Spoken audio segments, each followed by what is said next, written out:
আপনার বাড়িতে থাকা এক টুকরো শুকনো তুলসীর ডাল আপনার ভাগ্য বদলে দিতে পারে। হ্যাঁ, সাধারণ তুলসী গাছ নয়, শুকনো তুলসীর ডাল, যেটা নিয়ে শতাব্দীর পর শতাব্দী ধরে চলে আসছে কিছু গোপন টোটকা। তুলসীর শক্তি। হিন্দু শাস্ত্রে তুলসীকে শুধু গাছ বলা হয় না, এটাকে লক্ষ্মীর প্রতীকও বলা হয়। তাই তুলসীর শুকনো ডালেও থাকে এক অদ্ভুত পজিটিভিটি, এনার্জি, যা অনেকেই ব্যবহার করে জীবনে সমস্যা দূর করতে। আপনি যদি নেগেটিভ এনার্জি দূর করতে চান তাহলে এইগুলো করুন। আপনার বাড়িতে কি অশান্তি লেগেই থাকে? মনে হয় সব কিছু ঠিক আছে, তাহলে একটা অদ্ভুত চাপও থেকে থাকে? তাহলে এই টোটকাটা ট্রাই করুন। একটা শুকনো তুলসীর ডাল জ্বালিয়ে তার ধোঁয়া পুরো ঘরে ঘুরিয়ে দিন। এই ধোঁয়া ঘরের সব নেগেটিভ এনার্জি দূর করে দেবে।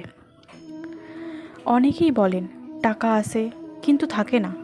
এই সমস্যার জন্য আছে এক সহজ টোটকা। একটা শুকনো তুলসীর ডাল লাল কাপড়ে বেঁধে রাখুন, আর সেটা রাখুন আপনার আলমারি বা টাকা রাখার জায়গায়। এতে অর্থ স্থির থাকবে এবং খরচ কমে যাবে। হঠাৎ শরীর খারাপ হচ্ছে, কাজ আটকে যাচ্ছে, কারণ হতে পারে নজর দোষ। এই সহজ উপায়টা করুন। শুকনো তুলসীর ডাল পুড়িয়ে তার ছাই কপালে হালকা লাগান, এতে খারাপ নজর কেটে যাবে। রাতে ঘুম হচ্ছে না, চিন্তায় থামে না, তাহলে এই ছোট্ট কাজটা করে দেখুন।